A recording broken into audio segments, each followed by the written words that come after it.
Bismillahirrahmanirrahim. Assalamualaikum warahmatullahi wabarakatuh. Waalaikumsalam warahmatullahi wabarakatuh.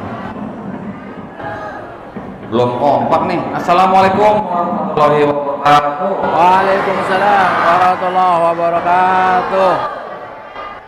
Alhamdulillah, masih ada aja ketinggalan gitu ya. Mau diulang lagi? Ulang ya, yang kompak ya.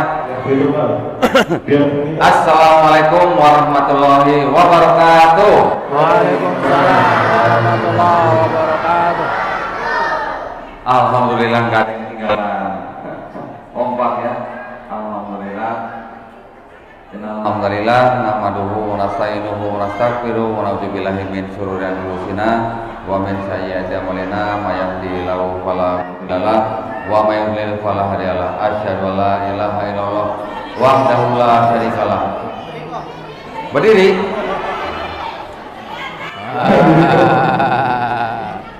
Oh biar datang. Oh, di mana? Di mana? Di mana? Di sini. Ini mundur dikit. Oke. Sini kelihatan. Kelihatan nggak, Bu? Enggak juga. Saya naik ya. Masya Allah, mohon izin buat guru-guru kita yang ada di depan. Saya berdiri di hadapan guru-guru kita. Alhamdulillah, pada hari ini kita sudah mempunyai dan menerima begitu banyak nikmat ya. Ya, nikmat apa yang paling tinggi, Bu? Nikmat iman Islam. Ya, alhamdulillah. Kalau nikmat makanan gimana, Bu? Itu nikmat. 3 jam udah ke belakang gitu ya. Tapi kalau nikmat Islam sampai mana, Bu? Sampai akhirat. Alhamdulillah. Ya, mungkin kalau ada yang belum kenal nama saya. Nama saya Dondi Tan. Ya, Tan itu marga saya. Ya. Kalau di bahasa Cina, marga itu Se. Jadi saya Dondi setan. Gitu. Demen banget denger setan. Setan, Bu, bukan seton ya. Setan. Ya, saya terlahir di keluarga Tionghoa ya. Dan saya baru tahu ketika saya mengenal Islam, ketika saya sudah kembali ke Islam, saya baru tahu dulu waktu mau lahir saya nggak bisa milih untuk jadi orang Tionghoa. Betul nggak? Betul. Bapak-bapak, ibu ada yang bisa milih jadi orang Betawi? Enggak ya? Tahu-tahu brojol aja gitu ya. Nah, jadi berarti apa? Berarti sudah ada yang setting, ya kan? Sudah ada yang setting kita lahir jadi orang apa? Artinya apa? Artinya kita tidak boleh merendahkan orang yang dari suku dan ras lain. Allah Subhanahu Wa Taala berfirman di dalam Quran bahwa kita harus saling mengenal dan apa? Dan saling berkasih sayang. Ya, kita saling menasihati dengan baik. Nah, saya lahir dari keluarga Tionghoa. Dan ternyata saya juga baru tahu, saya mau lahir di keluarga mana saja, saya terlahir Muslim. Nah, loh, ada yang protes nggak nih? Ada yang protes nggak? Coba, ada yang ingat nggak? Setiap bayi yang lahir apa? Fitrah. Fitrah artinya apa? Hah? Suci. Terus? Udah, suci aja, Bu. Fitrah sebenarnya konteksnya adalah Muslim. Ya, Muslim artinya orang yang berserah diri hanya kepada Sang Pencipta, Allah Subhanahu Wa Taala. Jadi setiap bayi yang lahir sebenarnya dia Muslim, karena kan dia nggak bisa apa-apa, brojol nangis oe-oe ya, Bu ya. Nah, bisa apa? Nggak bisa apa-apa. Jadi setiap manusia lahir fitrah atau Muslim. Bayi itu nanti bisa jadi Yahudi, Kristen atau Nasrani atau Majusi, sama siapa? Sama orang tuanya. Ya. Ketika nanti bayi itu besar, dia menerima Islam, dia menerima Islam, bahkan sampai dia memeluk Islam, artinya orang itu sebenarnya tidak pindah agama, tapi apa? Kembali menjadi fitrah, kembali ke fitrahnya manusia, yaitu Muslim. Nah, sekarang ibu-ibu di sini, bapak-bapak di sini yang lahir dari keluarga Islam, alhamdulillah. Ya, ibu-ibu, bapak-bapak nggak pernah dikafirkan. Saya sama dia nih yang pernah dikafirkan sama orang tua kita nih. Tapi alhamdulillah sekarang kita sudah balik Islam. Ya, jadi semua manusia lahir Muslim. Dia menjadi kafir karena orang tuanya atau pergaulan, tetapi ketika dia menerima Islam kembali, dia artinya balik Islam. Kalau di sini kita kenal orang-orang yang masuk Islam dari luar Islam disebut apa? Mualaf ya. Kalau di Filipina orang yang masuk Islam dari luar Islam disebut apa? Balik Islam gitu. So ya keren ya. Jadi kita di sini harus paham pada dasarnya kita semua lahir Muslim ya. Kalau bapak ibu nggak pernah dikafirkan, alhamdulillah. Nah, mau jadi kafir bu? Mau dibilang menjadi bu ya? Jangan sampai ya bu ya. Nah, makanya saya kalau ditanya Pak Doni bilangnya apa? Di belakang nama saya ada gelar MK. Apa tuh? Mantan kafir. Tapi alhamdulillah saya menjadi mantan kafir daripada mantan muslim. Nah, itu naudzubillah mujalik. Jangan sampai kita jadi mantan muslim ya. Kita sudah sering mendengar kajian-kajian dari ustadz-ustadz kita. Kita sudah sering mendengar ayat-ayat Quran dibacakan. Dari Nabi Ibrahim alaihissalam berpesan kepada anaknya apa? Jangan kamu mati kecuali dalam keadaan Islam. Muslim. Jadi artinya jangan sampai kita mati dalam keadaan kita tidak berserah diri kepada Allah Subhanahu wa taala. Nah, kalau dibilang berserah diri kepada Allah Subhanahu wa taala, terus kita minta tolongnya ke siapa, Bu? Nah, lo pada diam semua. Minta tolongnya ke siapa? Hah? Ke Allah atau ke BPR? Ke Allah atau ke tetangga? Alhamdulillah. Jadi kita sering setiap hari kan kita berdoa kan di dalam sholat kita kan apa bu? Iyyaka na'budu wa iyyaka nasta'in. Benar yakin bu? Insya Allah ya bu ya, semua kita minta pertolongan dari Allah Subhanahu wa taala. Nanti Allah nolongnya dari mana? Lewat sesama manusia, lewat teman-teman kita, lewat saudara kita. Tapi jangan kita tidak mengandalkan Allah Subhanahu wa taala. Betul ya? Nah, jadi secara singkat tadi saya mengoreksi Adam bahwa saya bukan orang yang pindah agama, tapi saya orang yang balik ke Islam. Ya, balik bilangnya. Alhamdulillah. Jadi saya kembali ke fitrahnya. Maka itu nanti saya mau coba buat acara namanya acara Fitrah Fest. Nah, ya, Festival Fitrah. Festival yang mengingatkan manusia bahwa dia fitrahnya adalah muslim. Festival yang mengajak orang yang belum fitrah, yuk fitrah. Nah, ya, insya Allah tanggal 14-15 September. Tapi di Bandung nih Bu. Insya Allah datang ya Bu ya. Datang ya Pak ya, insya Allah ya. Acaranya nanti keren. Narasumbernya bukan cuma saya, nanti ada Dr. Aisyah Dahlan. Waduh, yang sering ada curiga suami istri, nanti bisa diklarifikasi sama Dr. Aisyah ya. Alhamdulillah. Baik, saya memeluk Islam ya. Saya kembali ke Islam tanggal 25 Juli tahun 2014. Nah, 2 hari sebelum Idul Fitri. Waduh, Masya Allah. Jadi pas ketika saya baru bersyahadat, saya belum merasakan bulan Ramadan selama sebulan. Jadi saya mencoba Ramadannya di tahun depannya. Alhamdulillah, waktu itu saya akhirnya memutuskan untuk bersyahadat. Akhirnya memutuskan untuk kembali ke fitrah saya ketika saya mencoba mempelajari ulang agama saya. Ya, saya dari agama Kristen. Saya dulu nggak pernah minta jadi Kristen. Saya menjadi Kristen karena mama saya dan nenek saya tiap minggu dibawa ke gereja. Jadi akhirnya saya menjadi orang Kristen. Ketika saya mulai mempelajari ulang agama saya, ternyata saya menemukan kejanggalan. Kejanggalan di dalam arti di dalam kitabnya ada masalah, di dalam teologinya atau akidahnya juga ternyata ada masalah. Saya selama berpuluh-puluh tahun sudah menjalani agama Kristen, tidak sadar bahwa kitab saya bermasalah, bahwa akidah saya juga ternyata bermasalah. Pada waktu itu memang saya tidak mengenal agama-agama lain. Tetapi ketika saya mulai mempelajari agama saya dan saya membandingkan dengan agama-agama lain, saya melihat agama Kristen itu kan dari kata Kristus, ya.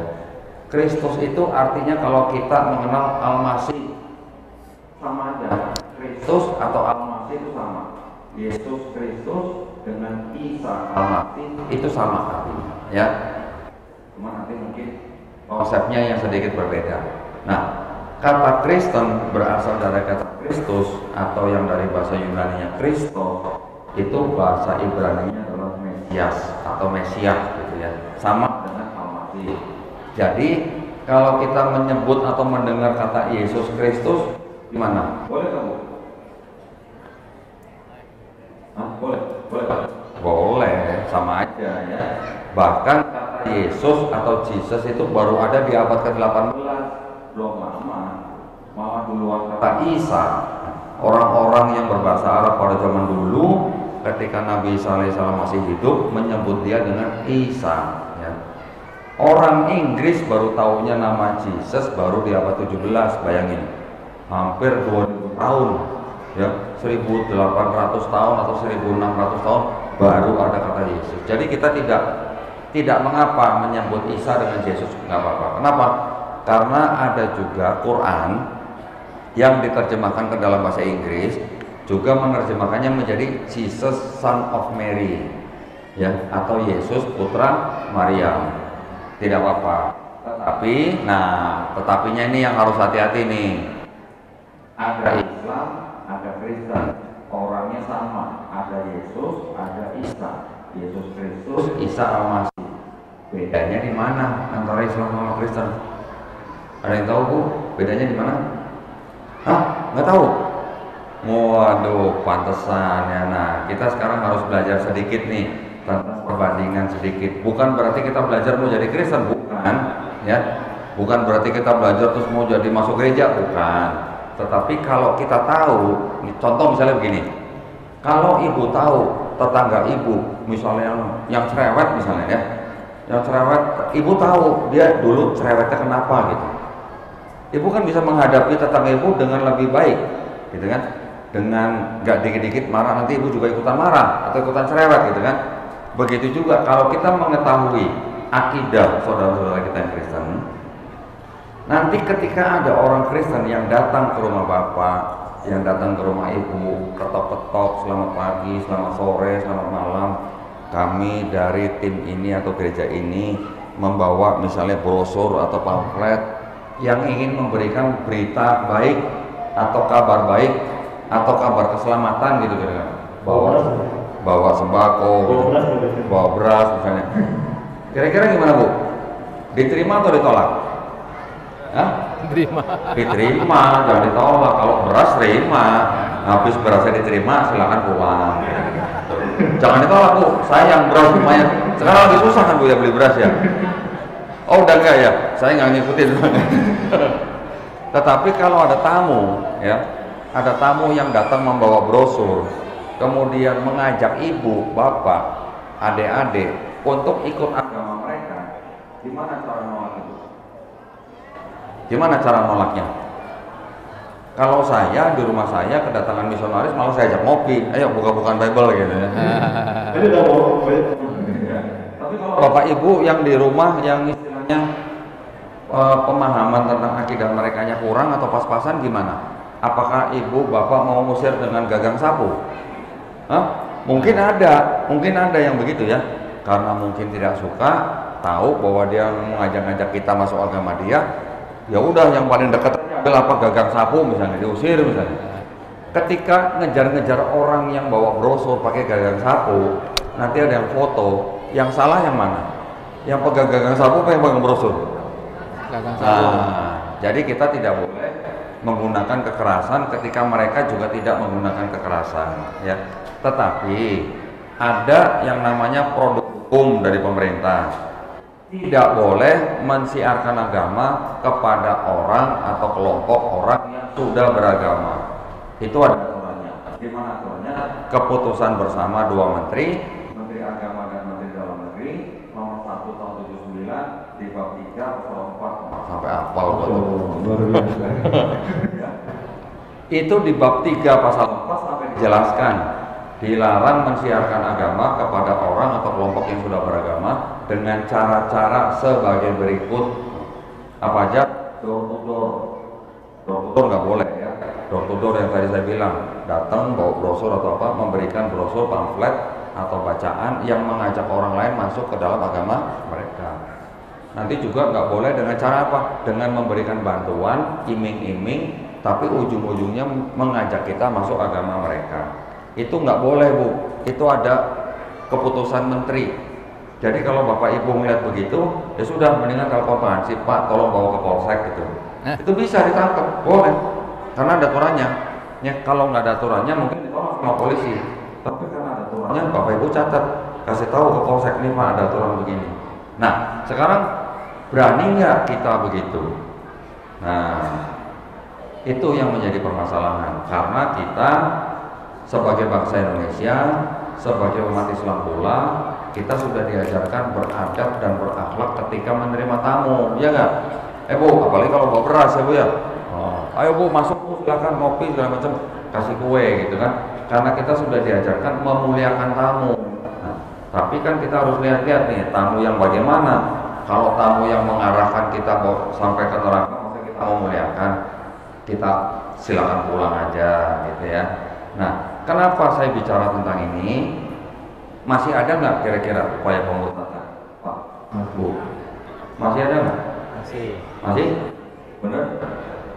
Masih ada, Pak? Masih. Kalau nggak ada saya pulang nih. Ya, makanya kita sedikit banyak kita juga harus tahu tentang akidah mereka.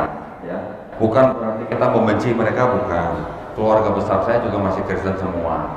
Jadi kita tetap harus berkasih sayang dengan sesama manusia yang tidak memerangi kita. Ya, kita juga tetap harus berbuat adil kepada mereka yang tidak memusuhi kita. Tetapi kalau mereka merongrong kita, mengambil umat Islam untuk masuk agama mereka dengan alasan HAM atau dengan alasan kebebasan beragama yang diambil dari Undang-Undang Dasar 1945 Pasal 29 ayat 2, itu tidak cocok karena mereka menarik orang yang sudah beragama. Tapi kalau mereka mencari orang yang belum beragama, boleh nggak? Boleh. Kita juga begitu. Umat Islam, dai-dai kita juga ke pedalaman. Contoh ya, seperti Pak Ustadz Rahmat ini juga ke pedalaman mencari orang yang belum beragama, ya, untuk diajak masuk ke dalam agama Islam. Itu boleh kalau orang yang belum beragama. Ya. Tapi kalau untuk orang yang belum beragama dilarang. Nah, maka itu sekarang kita akan sedikit belajar tentang akidah mereka. Ya, Bapak Ibu percaya nggak Allah Subhanahu Wa Taala itu bisa jadi manusia? Enggak. Cuma satu, yang ibu-ibu pada diam semua nih. Ini bisa jadi akidah yang berbahaya kalau kita tidak seragam nih. Ya. Saya ulang ya, Bapak Ibu percaya nggak Allah Subhanahu Wa Taala itu bisa jadi manusia? Tidak. Ya kenceng ini lagi ya, sama masih diam aja. Udah denger di YouTube nggak? Oh sudah jawab nggak nih? Ibu-ibu dengar nggak tadi Bapak ini jawab nggak? Nggak dengar? Oh kalau gitu saya tanya ulang ya, Bapak tolong diam dulu Pak ya. Ya.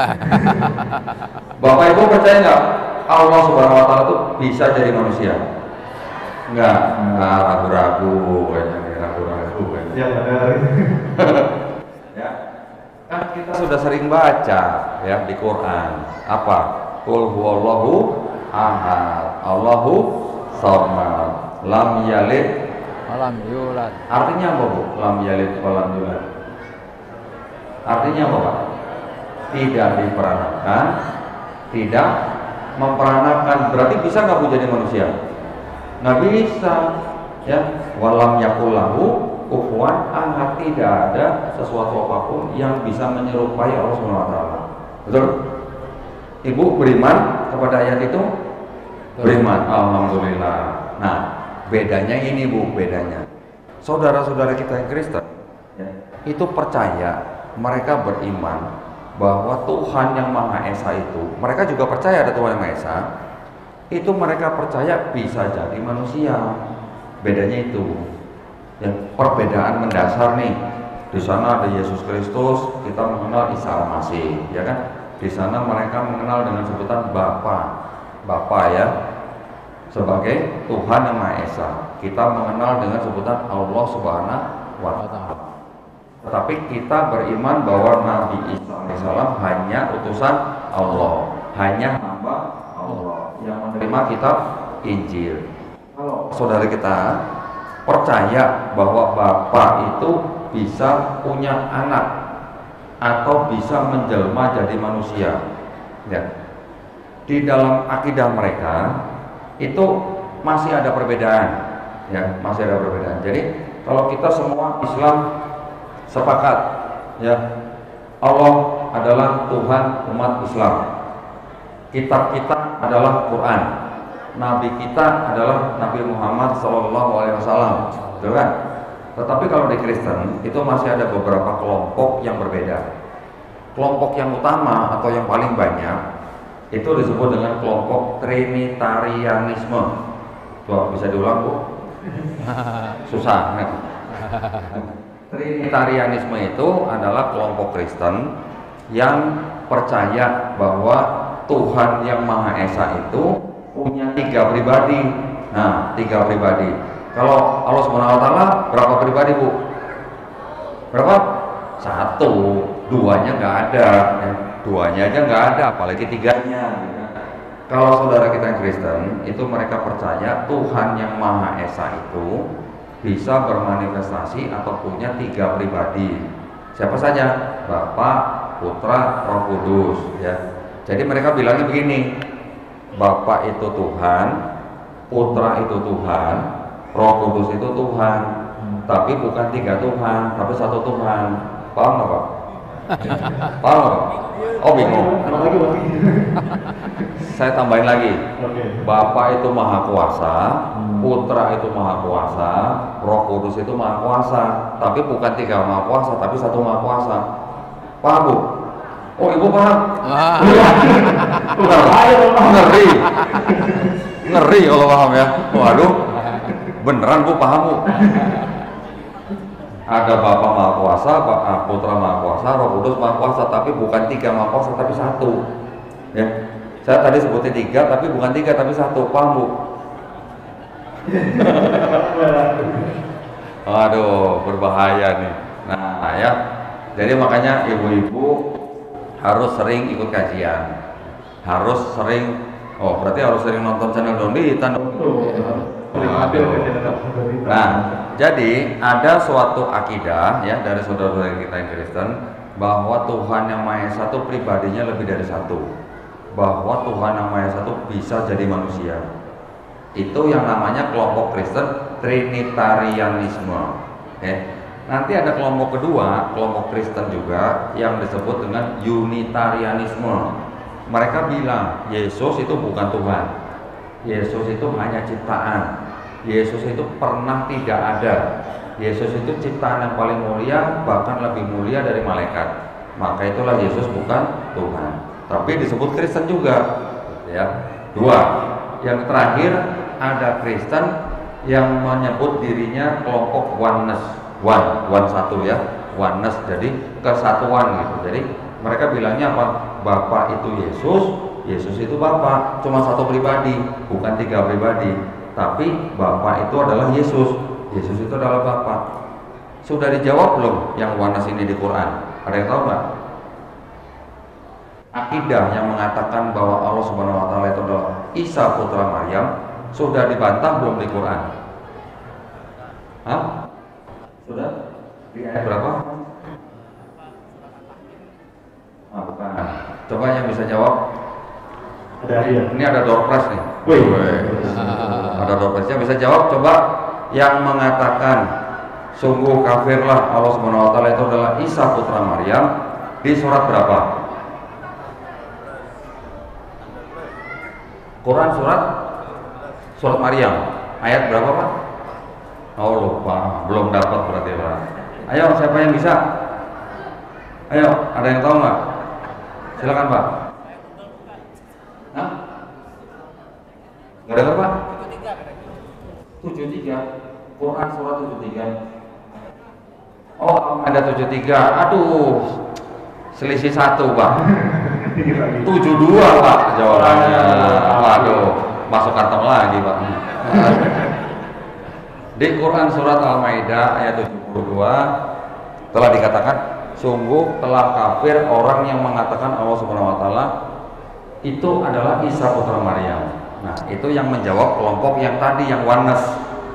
Kalau yang menjawab yang apa namanya, yang Trinitarian, yang 3 pribadi, itu baru dijawab di ayat 73-nya Pak Subhatul Kafir yang mengatakan Allah Subhanahu wa taala adalah salah satu dari 3. Nah, ya. Nah, sekarang saya balik nih.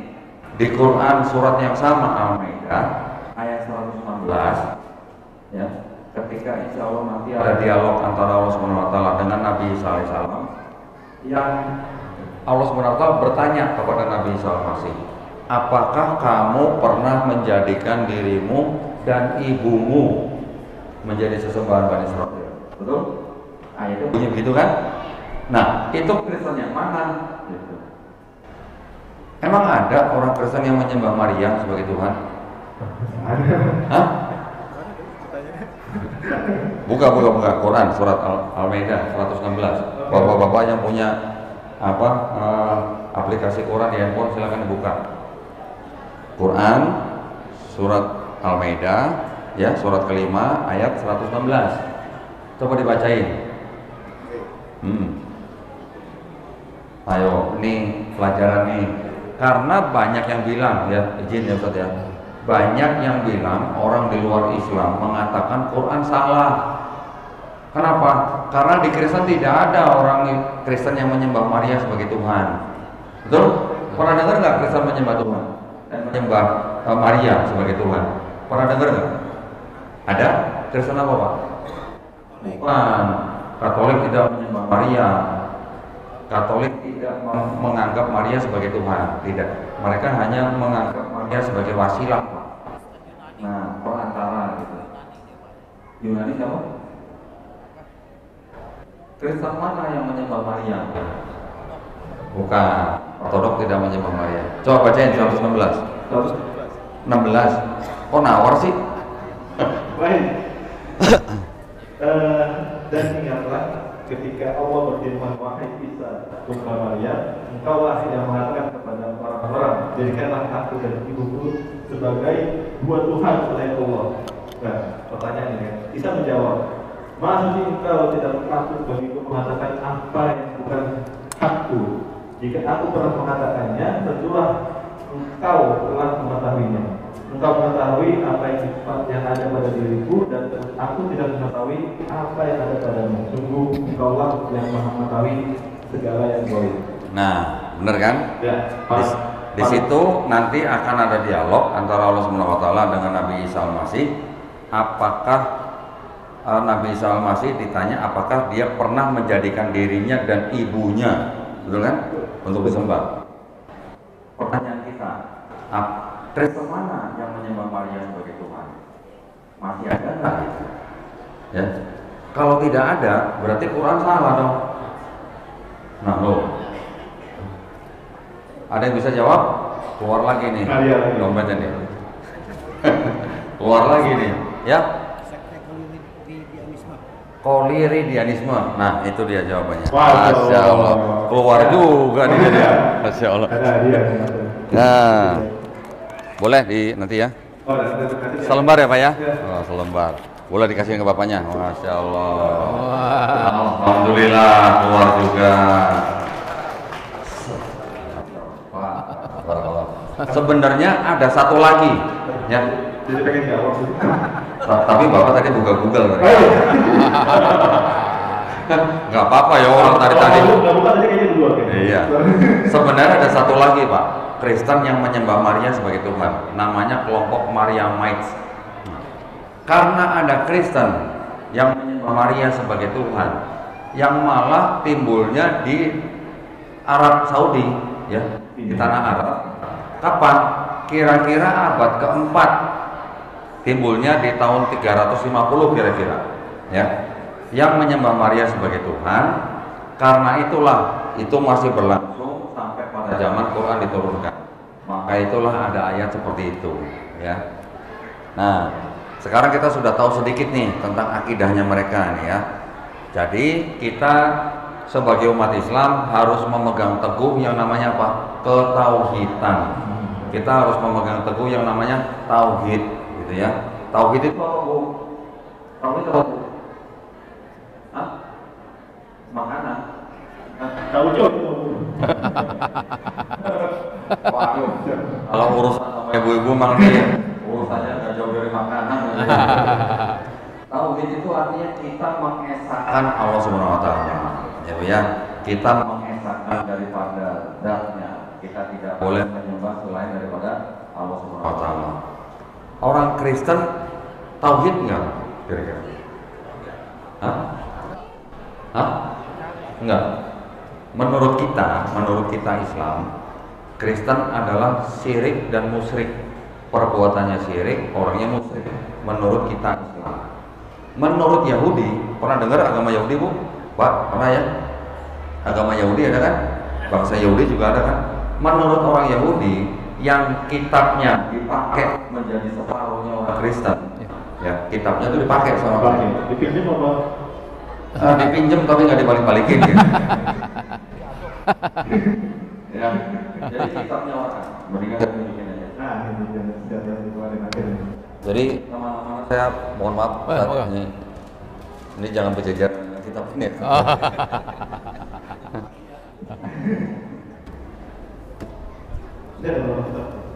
Enggak banyak. Enggak banyak tapi 20 ya. Enggak. Nah, orang Yahudi itu punya kitab sendiri, namanya apa? Tanakh. Nih, ini kitabnya orang Yahudi nih ya. Wah, ini kalau pegang mic susah nih nunjukinnya nih. Nah, ini ada tulisan ini ya, Tanakh. Di dalam Tanakh ini itu ada 3 kelompok kitab. Yang pertama yaitu Torah. Pernah dengar Bu? Torah? Kita kenal dengan nama Taurat atau Taurat gitu ya. Ya, Taurat gitu. Nah, yang disebut dengan kitab Torah ini itu ada 5 kitabnya ya. Di dalam sini. Kalau di dalam bahasa Indonesianya itu Kejadian, Keluaran, Imamat, Bilangan, Ulangan ya. Nggak usah dihafalin ya Pak ya. 5 kitab itu ada di sini. Yang berikutnya kelompok kitab Nevi'im. Nevi kita kenal nabi. Jadi itu adalah kelompok kitab-kitab yang berkisah tentang nabi-nabi. Macam-macam. Nanti ada Nabi Yesaya, Yeremia, Yeskiel, Ayub, Hagai, Mika, Yunus dan segala macam. Nanti ada lagi yang terakhir kelompok kitab-kitab Ketuvim. Ketuvim itu di dalamnya dianggap sebagai tulisan-tulisan orang bijak. Ya. Nanti yang pertama ada kitab Mazmur. Nah, kita kenal di Quran sebagai Zabur. Nanti ada lagi kitab Khotbah, Ratapan, Kidung Agung dan sebagainya. Nah, ini yang dijadikan menjadi kitabnya orang Yahudi. Ya. Ini disusun kira-kira abad ke-5 sebelum Masehi. Nah, berarti 500 tahun kira-kira sebelum Nabi Isa alaihissalam lahir, gitu ya. Ini kitabnya orang Yahudi. Kitabnya orang Yahudi ini di abad ketiga diterjemahkan menjadi ini yang namanya kitab Septuaginta.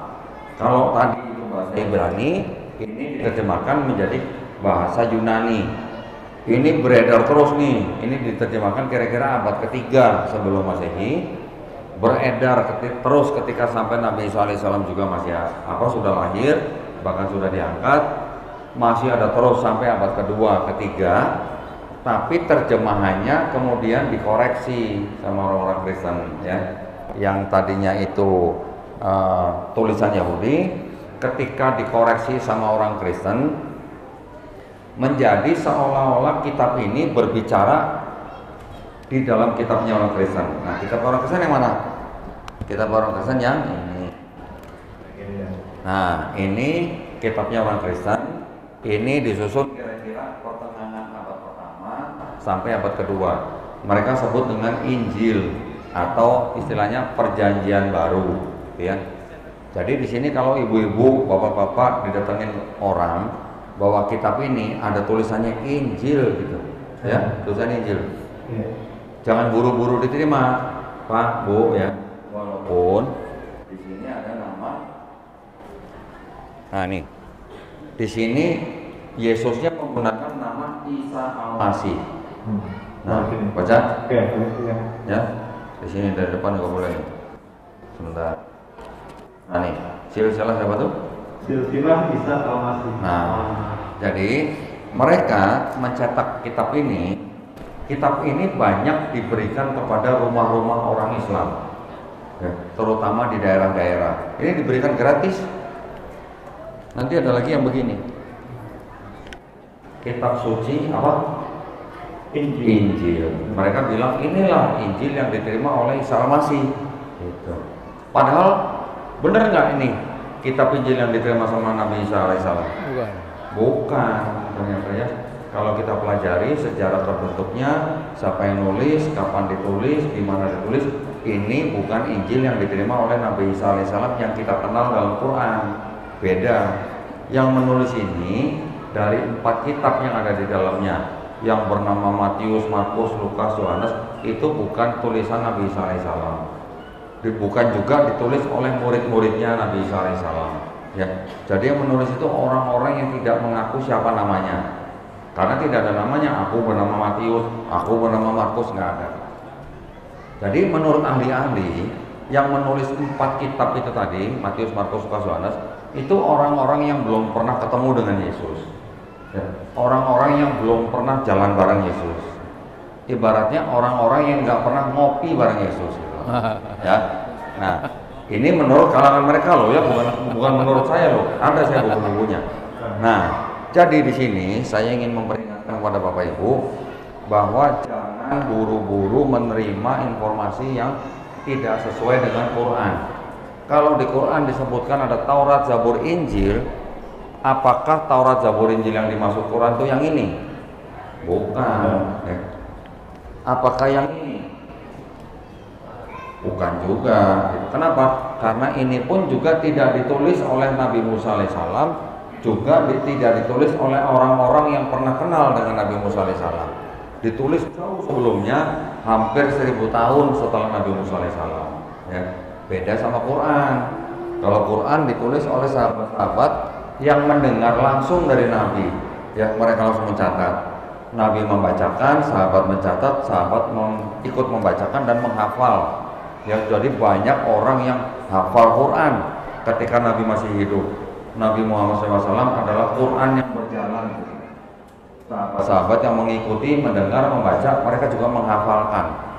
Hafalan mereka itulah yang akhirnya dijadikan mushaf Quran, ya, sebanyak 2 kali. Yang pertama ketika zaman Khalifah Abu Bakar radhiyallahu anhu, dan yang kedua ketika zaman Khalifah Utsman bin Affan radhiyallahu anhu, ketika apa? Yang pertama karena banyak penghafal Quran yang tewas di dalam peperangan. Yang kedua karena banyak orang melafazkan ayat-ayat Quran bunyinya berbeda. Jadi dianggapnya karena bunyi berbeda mereka menganggap itu salah. Kamu yang salah, ini salah, ini salah. Karena begitu orang bisa sampai hampir bunuh-bunuhan gitu. Sampai akhirnya Quran dikodifikasi kedua berdasarkan Quran yang sudah dikodifikasi pada zaman Abu Bakar. Ya. Setelah itu baru dibuat salinan, baru disebarkan ke daerah-daerah yang lain. Nah, bedanya di situ. Jadi kalau Quran diturunkan dengan tradisi lisan, dengan hafalan. Kalau Bible diturunkan dengan tradisi tulisan. Tulisan itu. Kalau saya dulu, zaman dulu saya pengen punya kitab yang begini. Zaman dulu belum ada fotokopi, belum ada printer, belum ada komputer, belum ada listrik. Gimana caranya?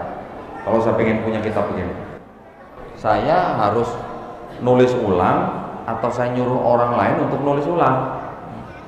Ya, ketika orang menulis ulang, nggak ada listrik, nggak ada bolpen, nggak ada komputer, nggak ada printer, nggak ada grammar spelling, ya, nggak ada editor gitu. Kemungkinan salah nggak? Salah.